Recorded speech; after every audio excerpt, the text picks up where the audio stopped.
இன்னும் பிரஸ்தான திரயத்திற்கும் உரை எழுதியிருக்கிறார். அதாவது பிரஸ்தான திரயம் என்ன?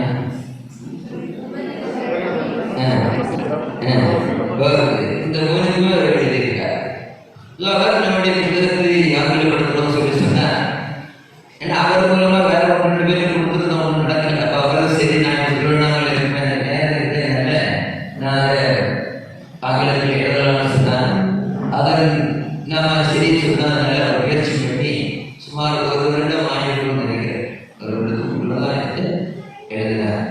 இதுல ஒரு முக்கியமான விஷயத்தோடு கவனிக்கணும். நம்முடைய தமிழ் புத்தகத்தை நாம் தயார் செய்தது யாருக்கு தெரியுமா? உங்களுக்கு மதுரான் சுவாமி வழிகாட்டினார். ஆனால் அதற்கு முக்கியமாக வேலை செய்தது ஒருத்தர் உண்டு. தக்கலையில் உள்ள சக்திவேல் செல்லம். அவர் தான் இந்த பாடத்திட்டத்தை வடிவமைப்பதற்காக முழு நேரமாக வேலை செய்தார்.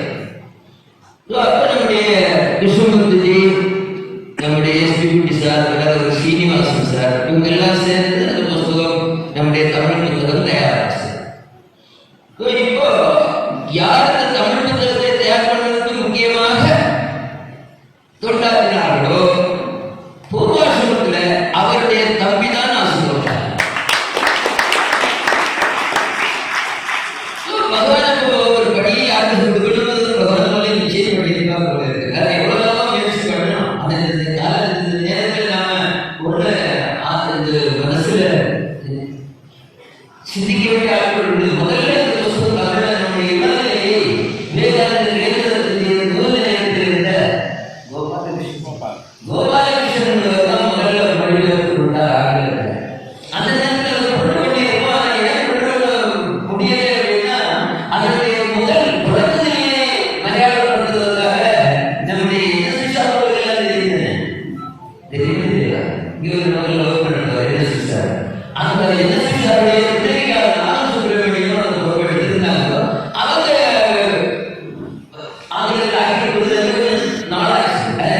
முதல் வகுப்பு இரண்டாவது வகுப்பு அதே அவங்களும் படிக்க முடிஞ்சாலும் அது முழுமையாக முடிய இந்த பாடல்கள் அப்படியே வச்சிருந்தோம். வெளியிடுறதுக்கு நமக்கு தேவையான வச்சிருந்தோம். அதான் ராமகிருஷ்ணன் அவர்களும் மனசுல வச்சிருக்கார். அவர் நினைக்கிறது நடக்கும். நாம எவ்வளவு திட்டம் போடுறோம். ஏன்னா அவர் நினைக்கிறார். அது பாருங்க, சுவாமியுடைய நூற்றாண்டு விழா ஒரு ஏப்ரல் எடுத்து வருது. ஏப்ரல் நூற்றாண்டு விழா. நம்ம நூற்றாண்டு விழாவில் வெளியிடணும்னு நம்ம நினைச்சோம். புத்தகம் ரெடியானதுனால என்ன பண்ணாங்க அப்படின்னு ஆலோசனை பண்ணோம். இன்னைக்கு ஆசிரியர்கள் இருக்க வேண்டும் நினைச்சோம். இன்னைக்கு ஒரு முக்கியமான நாளாக ஆயிடுச்சு. என்ன ஆச்சு?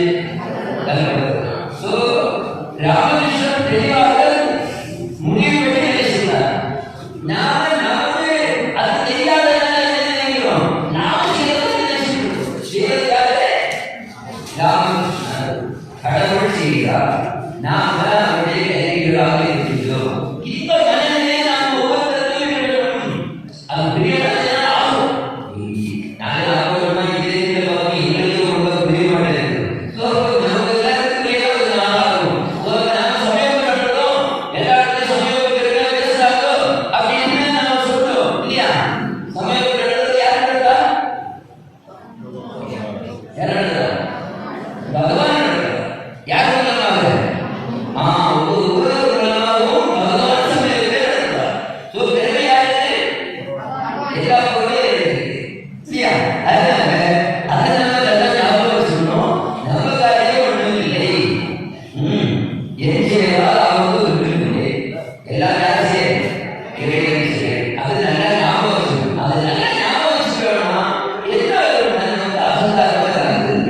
வழிவாக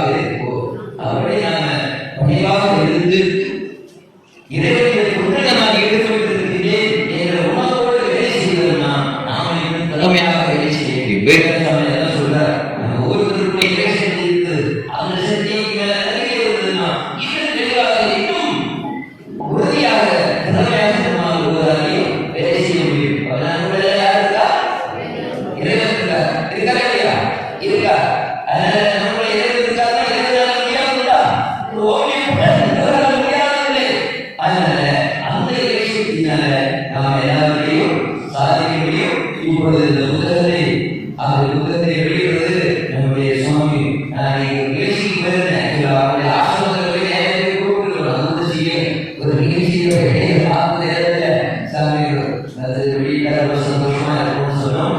அவங்களோட டைரி பார்த்துட்டு நேரத்தை சொல்றாங்க. ரொம்ப கேரளாவே ஒரு கலைஞர் சொன்னோம். அவங்களுக்கு புரிய வச்சிருக்காரு. என்ன புரிய வச்சிருக்காரு? ஒவ்வொரு குடியோட எங்க கொடுக்கலாம் சொல்லி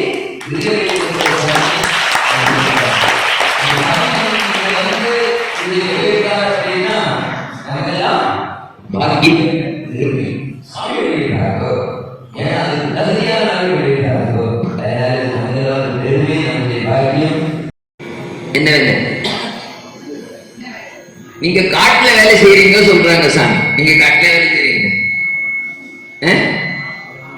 காட்டுல என்ன வேலை பண்றீங்க? அப்ப யார் கரெக்டா புரிஞ்சிருக்காங்க? காட்டுல உங்களுடைய வேலை என்ன? சாமி வனத்தை பற்றி தான் சொன்னாங்க. தோட்டம் போடாம பார்த்துக்கிறீங்க, அது பார்க்கணும். முதல்ல என்ன பண்ணணும்? வேலி போடணும். சோ இப்போ நீங்க என்ன வேலை செய்துட்டு இருக்கிறீங்க? வேலி போடுற வேலை செய்துட்டு இருக்கிறீங்க.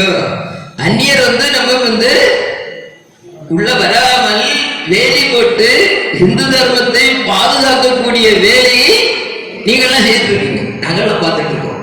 சரியா ஒழுங்கா போடுறீங்க, அவ்வளவுதான்.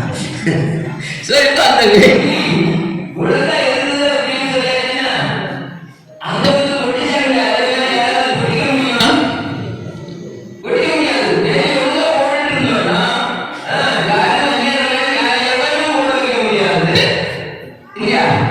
எவனும் வேலையை கொட்டிக்க முடியாது, அது உடைக்க முடியாது. அதனால நாம போடுற வேலை எப்படி இருக்கணும்? ஸ்ட்ராங்கா இருக்கணும். ஸ்ட்ராங்கா இருக்கணும். என்ன பண்றது? காங்கிரீட் கொண்டு போடுவோமா? நம்ம இன்ஜினியர் கேட்போமா என்ன பண்ணலாம் சொல்லி? எப்படி பண்ணணும்? நாம மட்டும் போட்டா போதாது, ஸ்ட்ராங் ஆகணும்னா என்ன பண்ணணும்?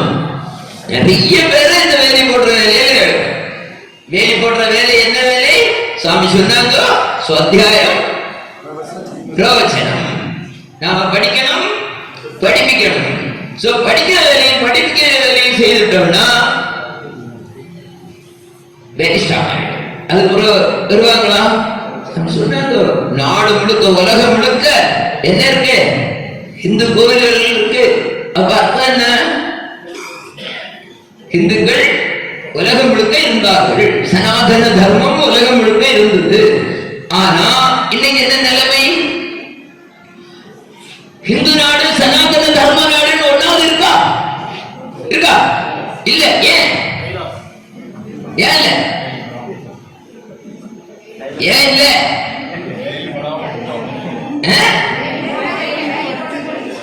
நம்முடைய முன்னோர்கள் வேலை போடல. அதே தப்ப நாம செய்யலாமா? நம்ம சார்ந்தவர்கள் செய்ய விடலாமா? விடக்கூடாது. சோ இந்த வேலை போடுற வேலை ஸ்ட்ராங் பண்ணணும். இன்னைக்கு பார்த்தோன்னே எனக்கு சில வேலை நினைக்கும் போது ரொம்ப கஷ்டமா இருக்கும். உலகம் முழுக்க நாம இருந்தோம். அவன் வந்தது கூடி போனா எத்தனை வருஷம் இருக்கும்? அவங்க ரெண்டு பேரும் அவர் எப்ப வந்தாரு? இடையன்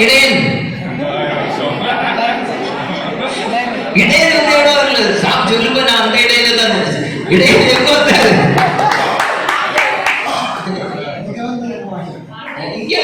உலகத்துக்கு 2020 அவ்வளவுதான். அவரு போய்தான் 2020 இல்லையா? வந்தாங்க கொஞ்சம் கூட முன்னாடி. சரி, 2050 மேல 2100 வைப்போம். அதுக்கு முன்னாடி முடிஞ்ச என்ன வந்திருந்தது? உலகம் முழுக்க இந்து தர்மம் தான் இருந்தது. மத்தவங்க புரிய எப்ப வந்தாங்க? அவங்க போய் அதுக்கு பிறகுதான் இவருக்கு 30 வருஷத்துக்கு பிறகுதான் வந்தாங்க. இவ்வளவு குறுகிய காலத்துல உலகம் முழுக்க உள்ள நம்முடைய சனாதன தர்மத்தை என்ன பண்ணியிருக்காங்க? வச்சிருக்காங்க. சிலர் சொல்லுவாங்க, இந்து மதத்துக்கு வேண்டி நீங்க ஏன் பாடம் பண்றீங்க? இந்து மதத்தை ஒன்றுமே செய்ய முடியாது. மழையா செய்திருக்காங்க. இத்தனை நாட்டை எல்லாம் ஆக்கியிருக்காங்க. அதுவும் தலையில இந்து மதத்துக்கு வேண்டி நீங்க ஒண்ணு பாடுபட வேண்டாம், அது கடவுள் பார்த்துக்காரு. ஒருத்தர் கூட சொன்னார், ராமகோபால் கிட்ட கடவுள் பார்த்துக்காரு, கடவுள் பார்த்துக்காரு, நீங்க ஒன்றும் வேலை செய்ய வேண்டாம் அப்படின்னு. அவர் பேசிட்டு இருந்து டைம் ஆயிடுச்சு. 10 மணிக்கு அவர் கோர்ட்ல கேஸ் இருக்கு, முக்கியமான கேஸ் இது இருக்கு, ஹியரிங் இருக்கு, போகணும்னு சொன்னார். இல்ல இருக்கு பேசிட்டு போகணும். இல்ல உடனே போகணும், அங்க ஹியரிங்.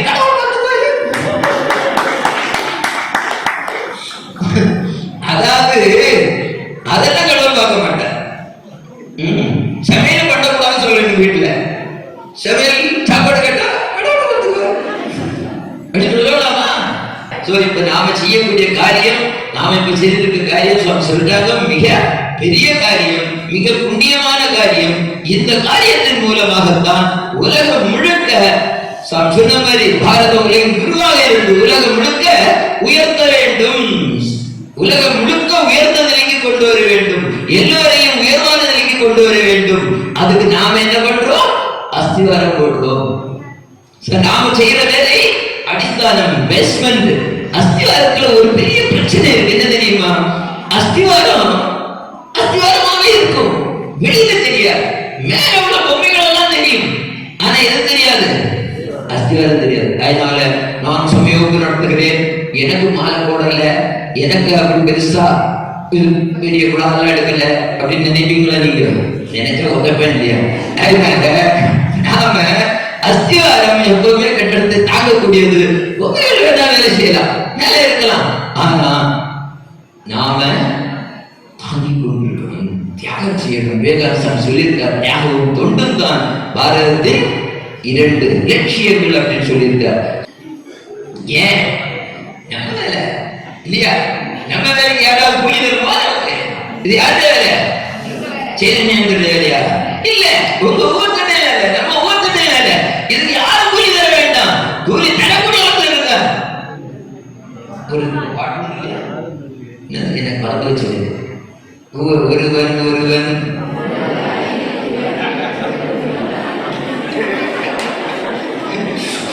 முதலாளி யாரு? யாரு? பகவான். அவர் வந்து தப்பு பண்ண மாட்டார்.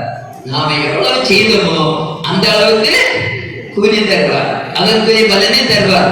ஆனா அவர் கையில வேற அந்த பிள்ளையார் கையில பாத்தீங்கன்னா லட்டு இருக்கும், வேற என்ன இருக்கும்? அங்குசமும் இருக்கும்.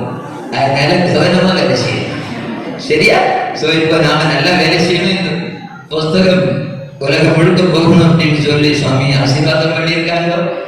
சாமியோடைய ஆசீர்வாதத்தினால கண்டிப்பாக இது எல்லா இடங்களுக்கும் போய் மிக சிறந்த பலனை, அதாவது பாரத உலகின் குருங்கிறதை நிரூபிக்கும் வண்ணம் இது பயன்படும் என்று சுவாமியுடைய ஆசீர்வாதத்தினால நம்புவோம். சமய வகுப்புக்கு மாணவர்களை, உங்களுடைய குழந்தைகளை அனுப்பாதீர்கள் அப்படின்னு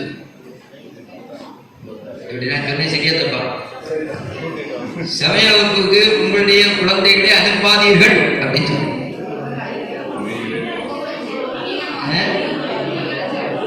என்ன செய்யணும்? ஆமா, இவங்க என்ன பண்ணது? சமய வகுப்புக்கு பிள்ளைகள் எல்லாம் அரை டிக்கெட் அதை டிக்கெட் அனுப்பிட்டு ஃபுல் டிக்கெட்ல இருந்து வீட்டுல சீரியல் பார்த்து அழுதுட்டு இருப்பாங்க. அதனால அனுப்பாதீங்கோ. என்ன பண்ணணும்? கூட்டிட்டு போகணும், எல்லாரும் போகணும். நம்ம கோயிலுக்கு போகும்போது என்னைக்கு புஸ்தகம் கையில் கொண்டு வரோமா? நாங்க முன்னாடி சின்ன பிள்ளையில இருக்கும்போது இந்த கார்த்திகை மாதம் சுண்டல் வாங்குறதுக்கு பெட்டி கொடுக்கும். இப்ப கவர் கொண்டு வரோம். நமக்கு முன்னாடி ஓலை பெட்டி நாங்களே உடஞ்சு கொடுத்துருக்கோம். இப்ப கவர் கொண்டு வராங்க. அவங்க என்ன கொண்டு வராங்க? அதுக்கு போனா பைபிள் கொண்டு வராங்க, மதரசாக்கு போனா குர்ஆன் கொண்டு வரோம். நம்ம எல்லாம் கொண்டு வரோம் இல்ல. அதான் பிரச்சனை. இப்ப சுவாமி சொன்னாங்க இல்லையா, நாம அதை பிரச்சாரம் பண்ணல, எடுத்து சொல்லல. முத்துஜி சொன்னாங்க இல்லையா, நாம சொல்லாதான் குறை, அதனாலதான் போச்சு. அதனாலதான் நிறைய பேர் மாறிட்டாங்க. ஆனா என்ன பண்ணணும்? அவங்க சொன்ன மாதிரி இந்த கையில இதை இந்த கையில இதை வச்சுட்டு இல்ல, ஒண்ணுமே கிடைக்கல, எது கிடைச்சதோ அதை மதம் நம்பினாங்க இல்லையா? சோ அதே மாதிரி ஆகாமல் இருக்கணும்னா என்ன பண்ணணும்? நம்ம அந்த விஷயங்களை சொல்லி எல்லாரையும் எங்க கொண்டு வரணும்? திருப்பி நாம நம்ம இருந்து அங்க போகாம தடுக்கிறது மட்டும் இல்ல, காணாமல் போன ஆடுகளுக்கு நாம திருப்பி கொண்டு வர விதை நமக்கு உண்டு. நாம யாருக்காவது வாங்கி முதல்ல சொன்னாங்க என்னன்னா, இதை வாங்கி நாம இப்போ யாராவது ஆங்கிலேயர்கள் நமக்கு தெரிஞ்சவங்க இருந்தா, ஆங்கிலம் தெரிந்தவர்கள் இருந்தா, இல்லை சிலர் சொல்லுவாங்க, அதாவது சிலருக்கு இது ஒரு ஸ்டைலா வச்சிருக்காங்க. என்ன தெரியுமா? ஏன் பிள்ளை இருக்குங்கிட்ட பிள்ளைட்டு ஒரு வார்த்தை கேட்டா சொன்னேன், இன்னைக்கு தமிழே தெரியாது, படாது போனது போல இருக்காங்க. அப்படி யாராவது சொன்னாங்கன்னா திட்டே கேவலமா இல்ல. சிஸ்டர் நிவேதா சொல்றாங்க, தாய்மொழியைத்தான் 5வது பிள்ளைகளை படிக்க வைக்கணும். தாகூர் சொல்றாரு, எனக்கு பையனுக்கு வந்து சொல்லிக் கொடுங்க. ஒன்றும் சொல்லிக் கொடுக்க மாட்டாங்க, எனக்கு ஆங்கிலம் தெரியும், ஆனா நீ முதல்ல பெங்காலியில படி அப்படிங்கிறார்.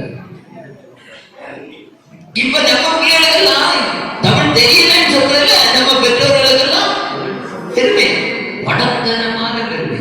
சில விஷயங்கள் தான் முட்டாள்தனமா நம்ம பெருமை அடிச்சுப்போம். ஒரு ஆள் சொன்னார், ஒரு அம்மா சொல்லிச்சு, என் பையன் எங்க வேலை, எங்க வேலை அமெரிக்கா, எங்க வேலை பெருமை தானே, அமெரிக்கால வேலை பார்த்தா பெருமை இல்லையா? உலகத்திலே பணக்கார நாடு எது? உலகத்திலே பணக்கார நாடு எது? அமெரிக்கா. எந்த மடையும் சொல்லணும், பாரதம் தான் உலகத்திலே பணக்கார நாடு. சார் சொன்னாங்க, எத்தனை தடவை கொள்ளையடிச்ச பிறகு இன்னும் பணம் நம்மகிட்ட இருக்கு. ஒரு 20 வருஷத்துக்கு முன்னாடி ஒருத்தர் சர்வே எடுத்து சொன்னா, நம்மகிட்ட இருக்கக்கூடிய தங்கத்தின் மதிப்பு 1 லட்சம் டன். யாருக்கு இருக்குன்னா, பத்மநாபசாமி கோவில் இருக்கிறது இல்ல, திருப்பதியில் இருக்கிறது இல்ல, நம்முடைய ஆலயங்கள் இருக்கிறது இல்ல, நம்ம ஆதிகேச பெருமாள் இருக்கிறது இல்ல. யாரு இருக்கு? உங்கள்கிட்ட கொடுத்துட்டு இருக்க மொத்தம் நகை தங்கத்தின் மதிப்போடு 1 லட்சம் டன். அந்த நேரத்தில் அது 300 பில்லியன் டாலர். அதே நேரத்தில் அவர்கள் அமெரிக்காவின் மொத்த டோட்டல் இன்வெஸ்ட்மெண்ட் 50 பில்லியன் டாலர். அப்போ அமெரிக்காவுடைய மொத்த தொழில் முதலீட்டை விட 6 மடங்கு செல்வம் யாருக்கு இருக்குது? பாரதத்துக்கு இல்ல, பாரத தாய்மார்கள். அவன் நம்ம பணக்கார வேண்டாம், அவன் பணக்கார வேண்டாம், நம்ம அவன் கடற்கார நாடு, கடவாக்கி என்ன பண்றாங்க. அதனால அது பணக்கார நாடு நீ யாராவது சொன்னீங்கன்னு பார்த்துக்கோ, பெரிய பிறகு வச்சிருக்கான். இப்போ இன்னொரு விஷயம் தெரியணும், பாரத நாடு எப்படிப்பட்ட நாடு? புண்ணிய நாடு. நான் ஒன்றும் சொல்லல, மேக்ஸ்வெல் சொல்றார் பாரதம் புண்ணிய நாடு. என்ன காரணம் சொல்றாரு பாரதம் புண்ணிய நாடு? மனிதர் இங்கே பலர் தங்களுடைய வீழ்ச்சினால் தெய்வமாக இருந்தான், தெய்வம் மனிதனாக இங்கே பிறக்கின்றது, அவதாரம் செய்கின்றது. எனவே எப்படிப்பட்ட நாடு பாரத நாடு? புண்ணியமான நாடு. இந்த நாட்டுல பிறந்து இந்த நாட்டுல வசிக்கிறதுக்கு, தங்குறதுக்கு, வேலை செய்யறதுக்கு பாக்கியம் இல்லாததுனால, ஏதோ முன்வினை செய்த பாவத்தினால எங்க போயிருக்கா? அதனால இனி யாராவது சொல்றாங்கன்னா நீங்களே உங்க பையன் வராத போனா கூட என்ன சொல்லணும்? வழி இல்லை, வேற வழி இல்லாம அந்த பையன் இந்த நாட்டுல இருக்கக்கூடிய புண்ணியம் இல்லை இருக்கு, அப்படிதானே? அதனால இந்த புஸ்தகம் படிச்சீங்கன்னா நமக்கு இந்த விஷயம் எல்லாம் புரியும். நம்முடைய நாடு எவ்வளவு தூரம் புண்ணியமான நாடு அப்படின்னு சொல்லி, அந்த புண்ணியமான நாட்டுல இருக்கிறதுக்கு வசதி வழி இல்லாம ஏதாவது வெளிநாட்டுல போய் ஏதாவது வேலை செய்யலாம்னு அவங்களுக்காக நாம என்ன பண்ணணும்? சரியா? பெருமையா யாரும் சொல்லக்கூடாது. இந்த புண்ணிய புஸ்தகத்தை, இந்த புத்தகத்தை படித்தால் நமக்கு இது புரியும்.